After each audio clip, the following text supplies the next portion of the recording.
Good morning. Nice to see you all here. Hope you guys had a good week.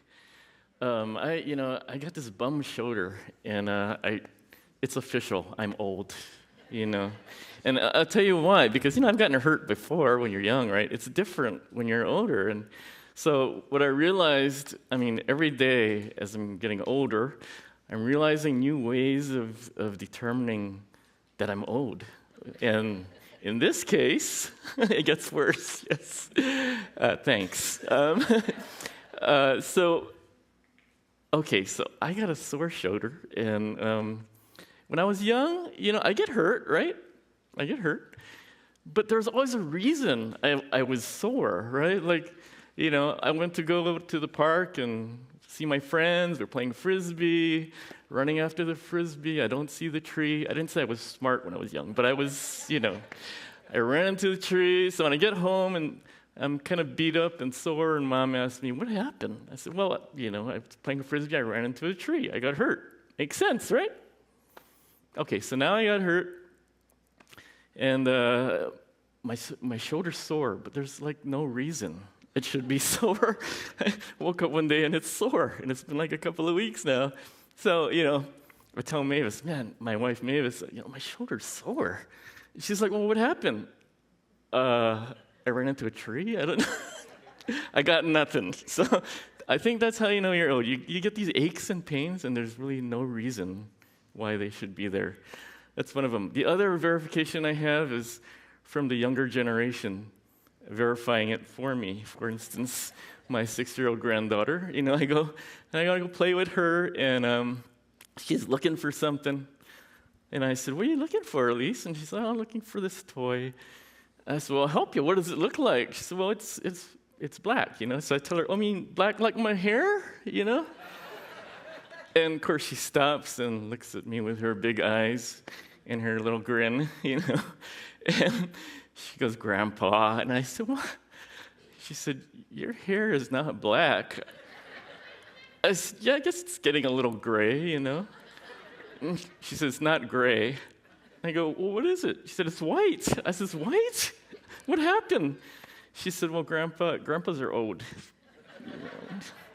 So verified by the younger generation, I'm old. But, one of the other ways, a little more serious, about how I can tell that I'm getting old is that when I look back on my life, that road looks really long now, And when I look forward, it doesn't look as long. But I look back and go, wow, a lot has happened since I was little. And I'm still not old enough that I forget, what it was like when I was little. And I think about, in regards to our message today, I've been doing this series called After God's Own Heart. And it's a series about developing a close relationship with God. And so I look back on a long road before, of my past. And, fortunately for me, I believed in Jesus from a very young age. I don't even remember my age at the time. My mom was very instrumental in all of that. And she told me from when I was young, you know what, you can always talk to God because He's always with you. Wherever you go, He's there. And you know what? He wants you to talk to Him. He wants to know how you're feeling and what your thoughts are. And, you can always talk to Him. He's always got the time, and He's always there.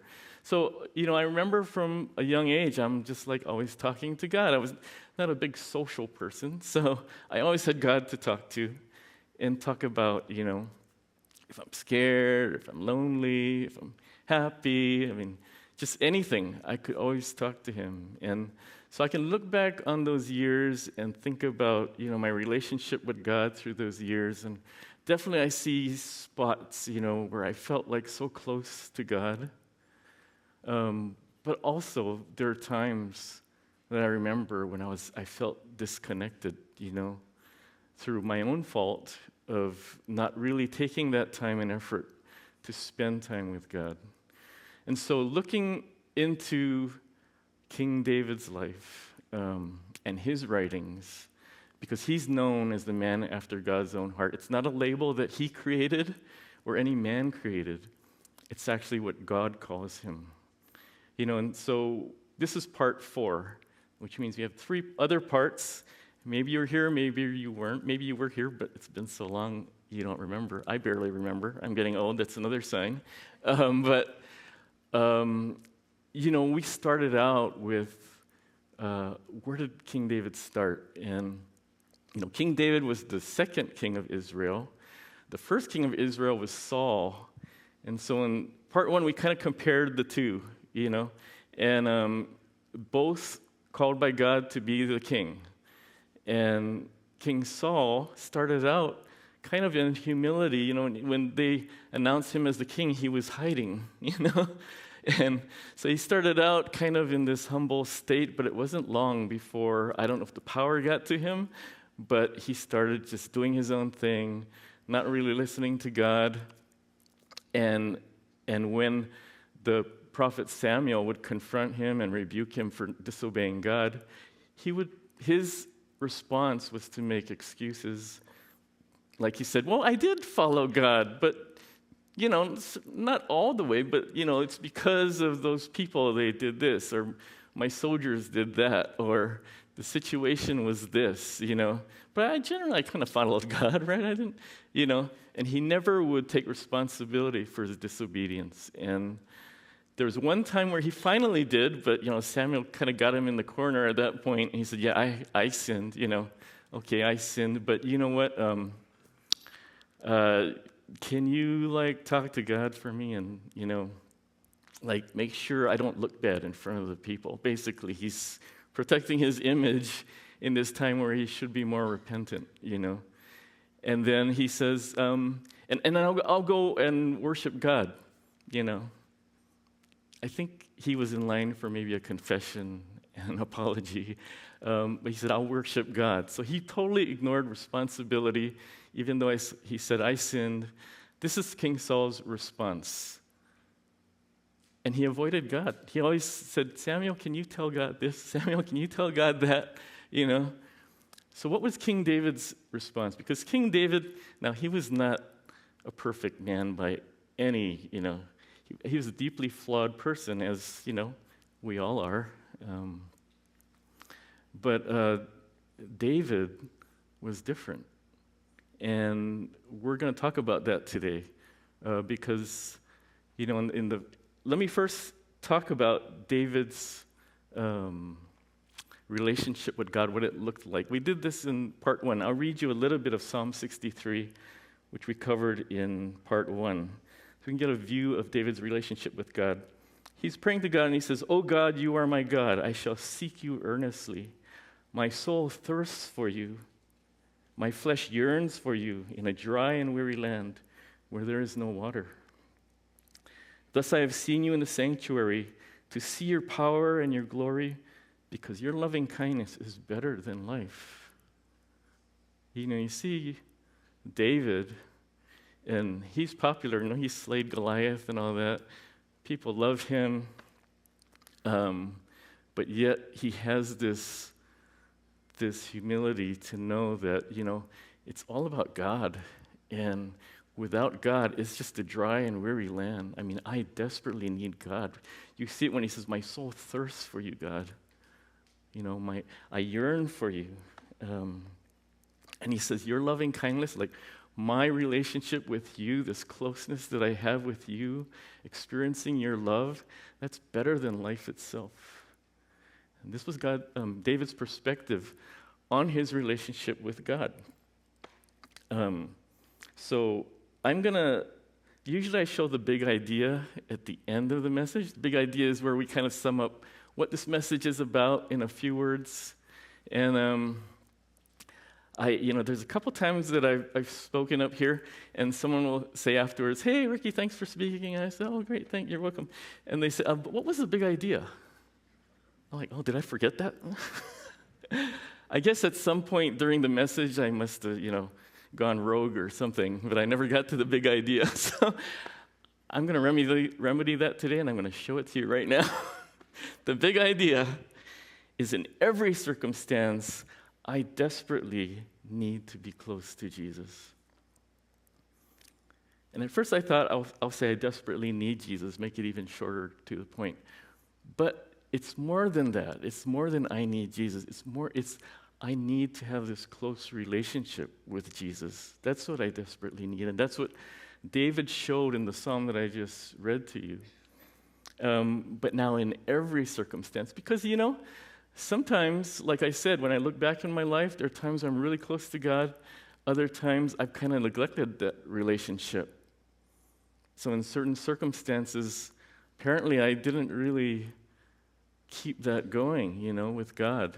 And so how did David do it? That's what I want to know, right? And we talked a little bit about in part 2 and part 3 about who God is and that He is always there, like my mom told me, and He knows every detail about us, and He cares for us, He guides us. And we talked about the prodigal son story, where this wayward son goes out there, spends all his money, is destitute and broken, and he comes back home. And the father, who in the story that Jesus is telling represents God and his children, and the father sees him coming, and he runs to that son and embraces him and kisses him before the son even says a word. The love and grace that the Father has for His children, for us, is amazing, And we tend to neglect that and go our own way and neglect that relationship that we have available to us. So I wanted to see with David, okay, David, obviously you're close to God. You're known as a man after God's own heart. And that's something that I would like to be. But how did you handle it when things got tough? I mean, like, really tough, right? Because there are times where he was being hunted, which was actually the psalm that I read you was during one of those times. And he was in trouble, and he was there with his close relationship to God. Okay, but what about when things are even worse? Like, what if when you screwed up? In the other case, he was the victim. What if you were not the victim? What if you were the bad guy? How did you come to God, to this holy God, when you've made such big mistakes? How did you come to Him and try to have this close relationship? How did that look? Fortunately, David shows us that in Psalm 51. So that's what we're going to look at today, Psalm 51. So let me give the background of Psalm 51.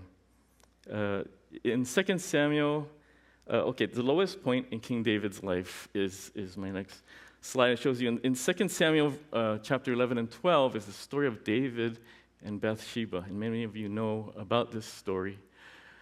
So David is the king, right? His army is at war. And he decided to stay home this time. And when he's up on the roof, he sees this woman bathing named Bathsheba. And he finds out about her, finds out she's actually married to one of the soldiers in his army named Uriah the Hittite. And but David, decides his first big mistake, Okay, bring her over to the palace. So they bring her over. He sleeps with her, and then later finds out that she's pregnant. So then, mistake number 2, he tries to cover it all up. So he decides to bring Uriah, who's in battle, to bring him back. And so he summons him. They bring Uriah back, and he tells Uriah, you need a break. Why don't you go spend some time with your wife? Go home. And so he's hoping that, when she begins to show how pregnant she is, they can say, well, it's because of Uriah. But Uriah, being the honorable soldier that he is, said, I can't go home to my wife when all of the other guys are out there in battle. I'm not going home, So he refused to go home. David asked him again. He refused again.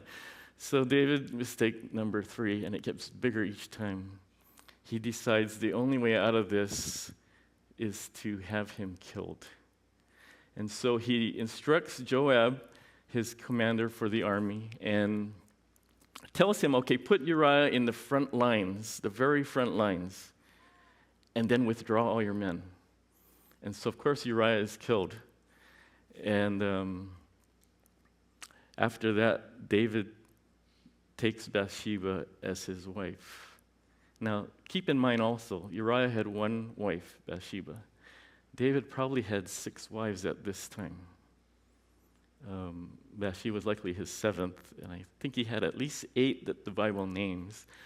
And so the Bible says, after this story, that what David had done was evil in the sight of the Lord. So here's God, the one I've always tried so hard to be close to, now sees what I've done, and it is evil in his sight. So Nathan the prophet is kind of like an advisor to David, and he rebukes David. And you can read the story in chapter 12 of 2 Samuel. But he rebukes David, and so what is David's response? That's the question, first of all. What is his response to Nathan? Because if you remember, King Saul, with his prophet Samuel, made excuses, blamed others, and finally said, okay, I sinned. Yeah, you got me. I sinned. But please don't make me look bad, And I'll go worship God or whatever I need to do to appease him, That was King Saul's response. What was David's response? It was very simple. He said, I have sinned against the Lord. So that was David's response to Nathan the prophet. What was David's response to God? That's Psalm 51. So let's dive in there. So Psalm 51, we'll go through the first 17 verses, and I've kind of broken it down into 5 things like an outline, and I show that on the left. So when David comes to God, first of all, the fact that he went to God with this in this situation is already a good sign, right? That this guy really takes his relationship with God very seriously, right? But what does he do the first thing? Does he make excuses? Does he blame others? What does he do? He is just honest and raw. He says, have mercy on me, O God, according to your steadfast love, according to your abundant mercy. Blot out my transgressions. Wash me thoroughly from my iniquity and cleanse me from my sin. So it's not enough to say that he messed up once, but he kind of repeated it 3 times in 3 different ways. And the words transgression, iniquity, sin, they all kind of have to do with sin, but what's the difference? Well, sin, let's start with sin. Sin is really missing the mark. So if you think of a target with the bullseye in the middle, and that bullseye is, God's way, the right way, what God would want us to do. That's the mark. Sin is when we miss that mark. It's pretty much everything else, Like Saul, he said, well, I obeyed, but kind of that bullseye, maybe a little out here, He missed the mark, right? That's what sin is. It's missing the mark. It's not doing what God declares is right for us to do. So what is transgression? Well, transgression, the word trans, it's kind of like moving. It's like moving across the line. It's like crossing the line. And some would say transgression refers to sins with intent, like we intentionally sinned. Because sometimes you sin, you don't really know you messed up, right? But a transgression can be something that you intentionally did. And so is that true in this case? I'm no Hebrew scholar, but when I see a word like this, I see how is it used in the context of this? Does it make sense? And definitely in this case, David is talking about the sins that we talked about, things that he actually intended and made major mistakes to do, and he says, blot those out, Lord. And how about iniquity? Well, iniquity, it has this kind of this sense that things are bent or twisted. So, it can be interpreted like, there's something deep within me that's kind of bent or twisted, something not right, right? And because of that, I have this tendency to sin. And so David recognized there's something deeper going on with the sin. Because there's this sin that I've done, right? But it seems like I keep doing it. Why is that? There's something deeper, right? And you notice he says, blot out my transgressions, which is like, wipe it off. But he says, wash me thoroughly from my iniquity. And that thoroughly, is like many or much or very, or it's like wash me over and over. It's a deep clean, right? So this is something deeper that needs to be cleaned. And cleanse me from my sin. So then we go to Psalm 51, 3 and 4, where David he's very authentic and real. And he says, for I know my transgressions. So there, he knows the transgressions, right? Those were intentional. He knows what he was doing. He takes that responsibility. And he says, my sin is ever before me. And against you only have I sinned and done what is evil in your sight, so that you may be justified in your words and blameless in your judgment. So he even calls what he did evil. There's no way Saul would ever admit to that, right? David is just being raw and honest with God and calling it for what it is. And I knew what I was doing, And when you read chapter 12 and 13 of 2 Samuel, you'll find out the consequences for David's sin, and they are harsh. And I'm not going to go through them all here because of time, but David's saying here, he's saying to God that you are justified in your words and blameless in your judgment. In other words, those consequences that happened to me, I deserve them. Where Saul was like, still trying to make me look good, even though I sinned, right? David's like, no, I deserve everything. And you'll see that those consequences were devastating. We move to verses 5 and 6. He says, behold, I was brought forth in iniquity. So here you see, when he talks about iniquity, he's talking about something that's within him. And in sin did my mother conceive me. He said, behold, you delight in the truth in my inward being. And you teach me wisdom from the secret heart. What is a secret heart? It's kind of like, deep in your heart, the depths of your heart where no one can see, right? And he says, you want me to just be truthful.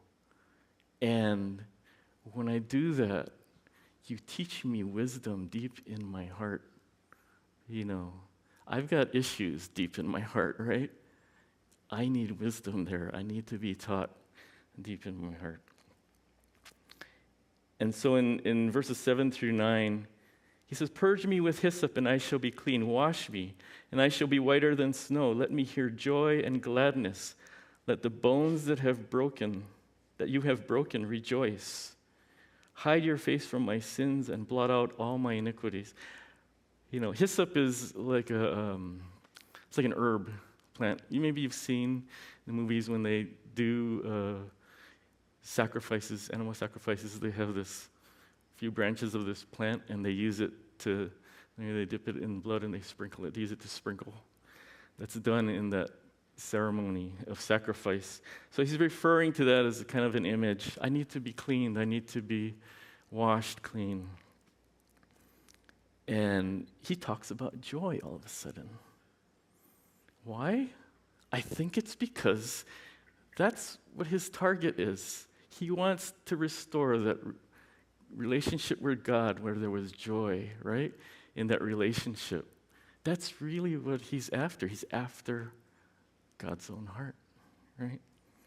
He says, hide your face from my sins and blot out all my iniquities. He's still in the state where he feels guilty, he's ashamed, and finally he gets to going deeper.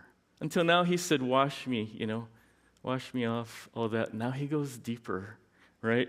And he says, create in me a clean heart, O God, and renew a right spirit in me. Cast me not away from your presence, and take not your Holy Spirit from me. Restore to me the joy of your salvation, and uphold me with a willing spirit. So now he's not just talking about, wiping sin away. He's saying, I need like a deep clean. In fact, I need a new heart. My heart is messed up. And renew the spirit in me. I need a right spirit.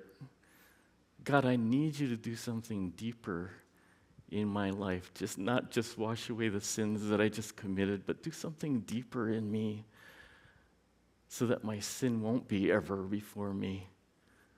Help me in this way. And it's interesting how he starts to associate joy with this process, because that's where he wants to get to, right?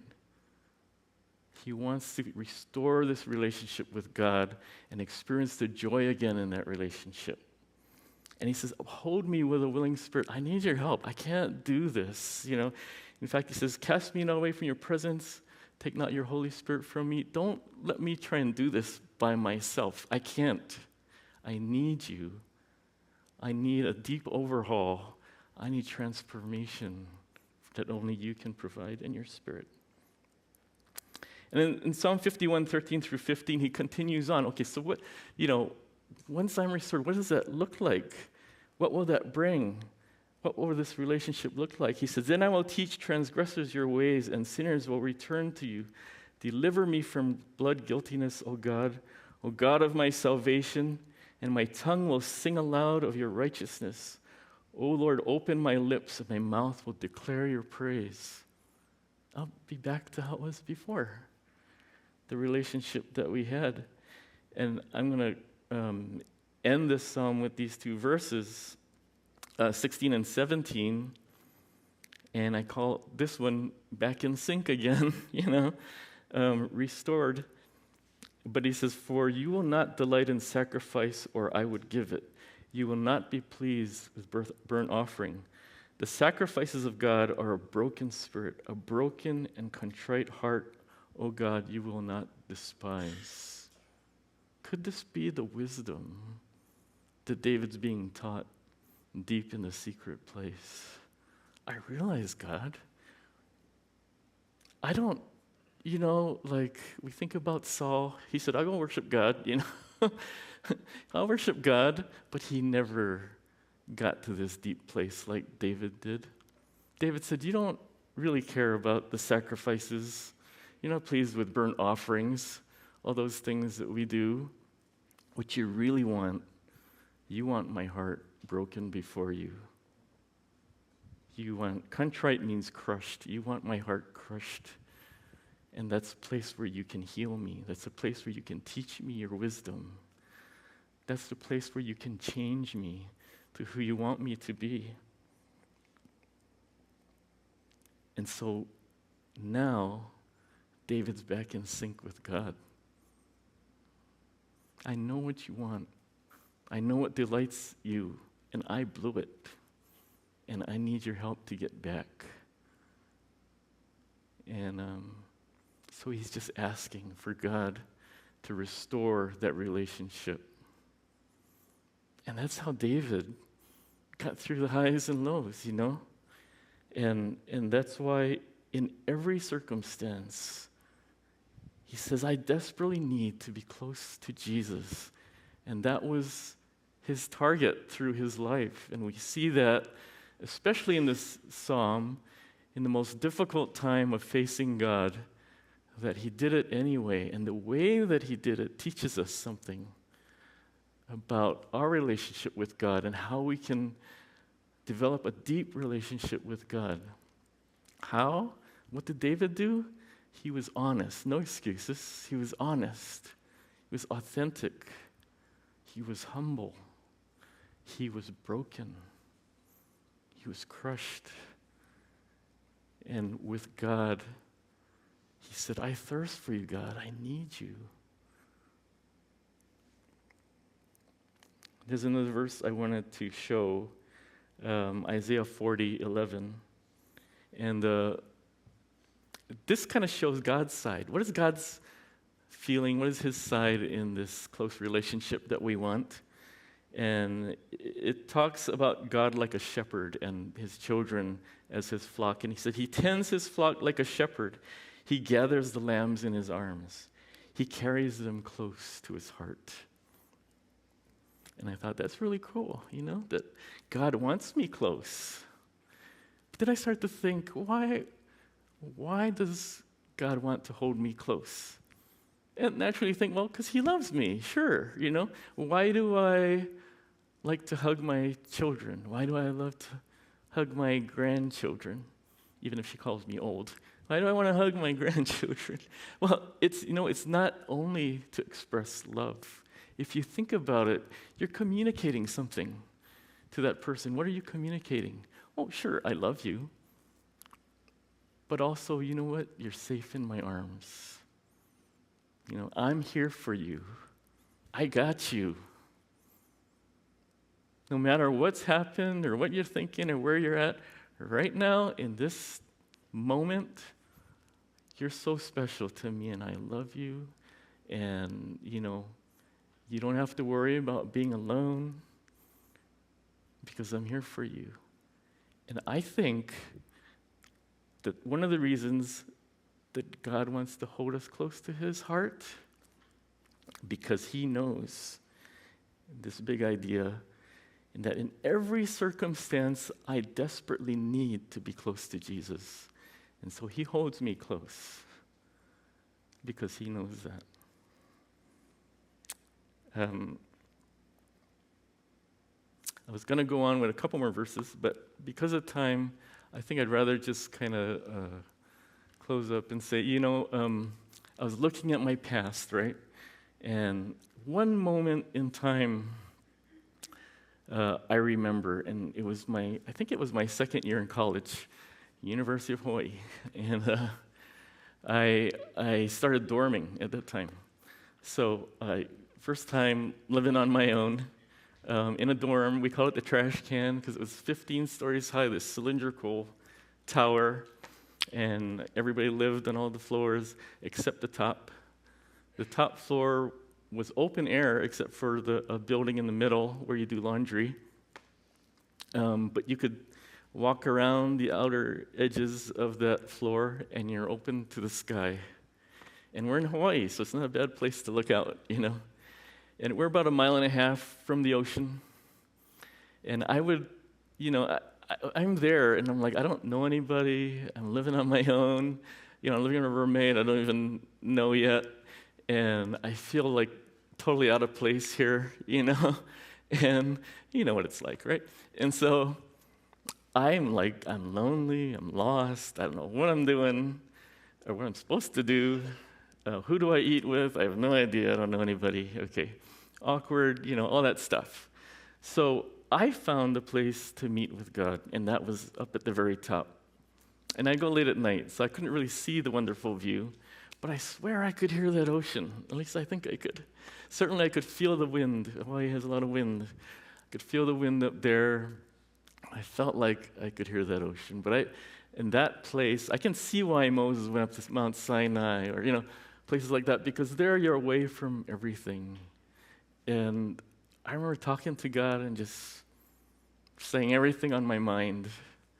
And in that time, I felt so close to God. And I could face the things that I was going through when I was down below. He would give me strength for those times. He would give me comfort and peace. And I would go up there a lot because I really needed to be close to him at that time. And God gave me strength, There was a verse I was going to show, but you probably know it, Isaiah 40:31. Just 20 verses down from the one I read you before, where it says that they who wait for the Lord shall renew their strength. They will mount up their wings as eagles. They will run and not be weary. They will walk and not faint.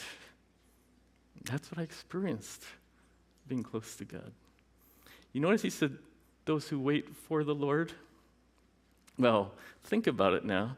If you're waiting for the Lord, that means you're already in his presence, right?